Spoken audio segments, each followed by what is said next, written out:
Hola chicos, espero que estén muy bien. Aquí el profe Luis una vez más y hoy vamos a analizar la crisis de los misiles en Cuba. Recuerden que seguimos en el proceso de la Guerra Fría.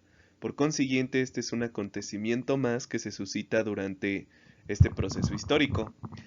Es fundamental porque nos permite identificar la situación en la que se estaba desarrollando la Guerra Fría en América Latina.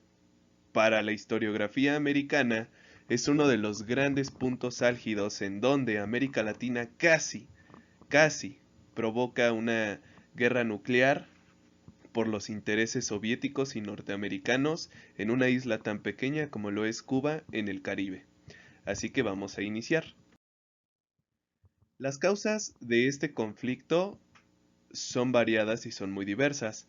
Tenemos que remontarnos hasta 1952, cuando gracias al apoyo norteamericano, el general Fulgencio Batista organiza un golpe de Estado en Cuba y logra imponer una dictadura. Esta dictadura, por parte de la historiografía cubana y de la historiografía latinoamericana, se dice que sirvió a los intereses norteamericanos, específicamente económicos, de la explotación de los ingenios azucareros, el establecimiento de una banca privatizada y pues obviamente el crecimiento de latifundios dentro de la isla caribeña. El gobierno de Fulgencio Batista va a durar hasta 1959, cuando triunfa el movimiento revolucionario de Fidel Castro. Aquí necesito aclararles algo.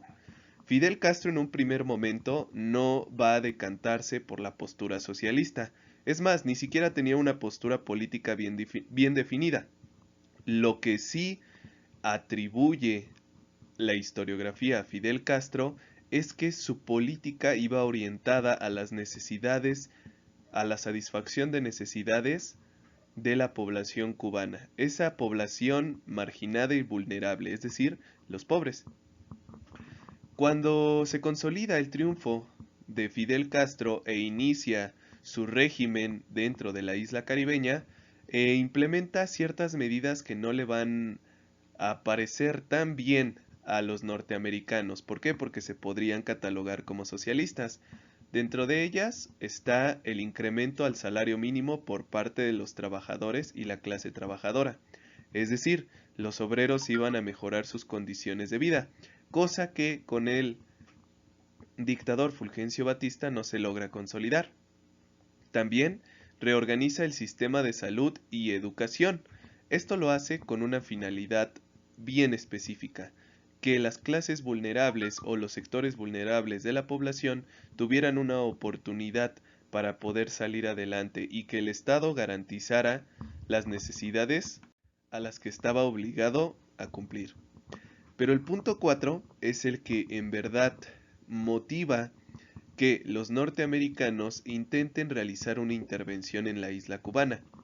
Dentro de las políticas nacionalistas y, podríamos decirlo así, populistas por parte de Fidel Castro en sus primeros años de régimen político está la expropiación de la industria azucarera, la banca y los latifundios. Esto es precisamente el acontecimiento que conlleva al desarrollo de la crisis de los misiles en Cuba, porque los norteamericanos tenían tantos intereses en esa industria que no podían permitirse perderlo. Por consiguiente, los norteamericanos van a empezar a proponer ciertas medidas para disminuir la influencia de Fidel Castro en Cuba. Las medidas fueron muy diversas, empiezan con espionaje, posteriormente con intentos de asesinato hacia Fidel Castro, y todo va a desencadenar en el desarrollo del conflicto. Específicamente, cuando en 1961 Estados Unidos, a través, como ya lo vimos, de la OEA, de la Organización de Estados Americanos, decreta un bloqueo económico a Cuba. Todos aquellos que comerciaran con Cuba iban a ser castigados económicamente hablando.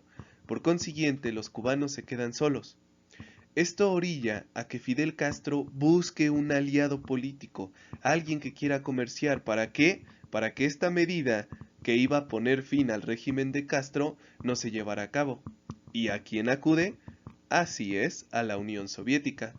La Unión Soviética empieza a consolidar tratos comerciales para la compra de azúcar, pero también le empieza a dar apoyo militar a Cuba.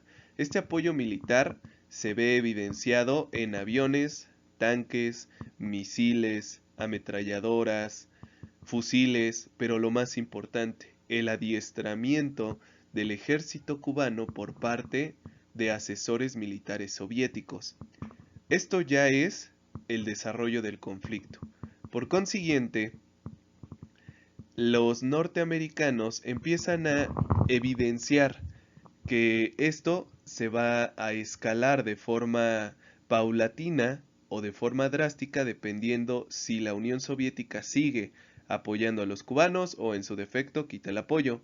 Al ver que los soviéticos no tenían ningún tipo de intención de retirarse, los norteamericanos empiezan a enviar aviones de espionaje a cielo cubano y se dan cuenta de que se empiezan a crear instalaciones de armas nucleares en Cuba. Esto viene a desencadenar que el presidente John F. Kennedy, para ese entonces, de Estados Unidos, inicie un bloqueo naval a la isla de Cuba, con la finalidad de que los barcos que llevaban las ojivas nucleares, los tanques, los aviones, las ametralladoras, ya no pudieran seguir entrando a Cuba. Todo esto va a tener una escalada final y se va a gestar del 16 al 28 de octubre de 1962. En la diapositiva dice 1992, hijos. No es así, es 1962. Durante estos días, el mundo estuvo a minutos de irse a un precipicio nuclear, es decir, que la guerra tuviera una escalada nuclear. Tanto la Unión Soviética, por parte de Nikita Khrushchev, como Estados Unidos, por parte de John F. Kennedy, no estaban dispuestos a ceder en ningún momento por el control de Cuba. Pero entendemos entonces algo bien importante. Ni la URSS ni Estados Unidos en realidad querían apoyar a Cuba. Lo único que estaban apoyando era su hegemonía mundial. Aquí no hay buenos ni malos, chicos. Simple y sencillamente hay intereses económicos o intereses bélicos. Los cubanos van a quedar en medio y van a quedar sujetos a las directrices que lleve a cabo la Unión Soviética. La Unión Soviética se da cuenta, entonces, de que esto puede ser el fin o el principio de una guerra nuclear. Por consiguiente, una vez que se consolida el cerco naval alrededor de Cuba por parte de los norteamericanos, los soviéticos deciden desviar y retirar el envío de suministros militar a Cuba. Con esto, por primera vez en la historia de la Guerra Fría, los dos líderes de las potencias militares más grandes del mundo se pusieron de acuerdo para no llevar al planeta entero a una guerra nuclear. Aquí hay que reconocer la prudencia que tiene John F. Kennedy como presidente de Estados Unidos, ya que gracias a las medidas que toma en su momento fue posible evitar una guerra nuclear y una intervención bélica en Cuba. Desafortunadamente, las negociaciones se van a consolidar respetando solo los intereses de la Unión Soviética y de Estados Unidos. ¿Y cuáles fueron esos intereses? Que la Unión Soviética iba a retirar todo el material nuclear de la isla de Cuba siempre y cuando Estados Unidos retirara todo su armamento nuclear de Medio Oriente y Turquía. ¿Por qué? Porque recuerden que colindaba en ese entonces la Unión Soviética con estos países. Por consiguiente, las dos naciones empiezan un proceso de desmilitarización en las zonas acordadas. Pero aquí hay que ser claros, los intereses cubanos en estos acuerdos nunca fueron importantes. No se llega a ninguna negociación para ponerle fin al cerco militar que se le había hecho a Cuba. Tampoco se llega a un acuerdo para que los norteamericanos retiraran de la base de Guantánamo en Cuba a sus tropas del ejército. Por consiguiente, los cubanos, a pesar de haber sorteado una intervención en su territorio y de que la Unión Soviética y Estados Unidos hubieran evitado un conflicto nuclear, no van a salir ganando en ningún momento. De hecho, el bloqueo comercial sobre Cuba siguió durante muchas décadas hacia adelante y actualmente todavía existe la base naval y base militar de Guantánamo en Cuba. Espero que les haya gustado el video, chicos, y nos vamos con su actividad del día de hoy. Quiero por favor que me respondan 2 preguntas en un mínimo de 5 renglones. La primera, ¿cuáles fueron las causas de la crisis de los misiles en Cuba? Y la segunda, ¿cuáles son las consecuencias para los cubanos de la Guerra Fría? Nos vemos, chicos, hasta luego.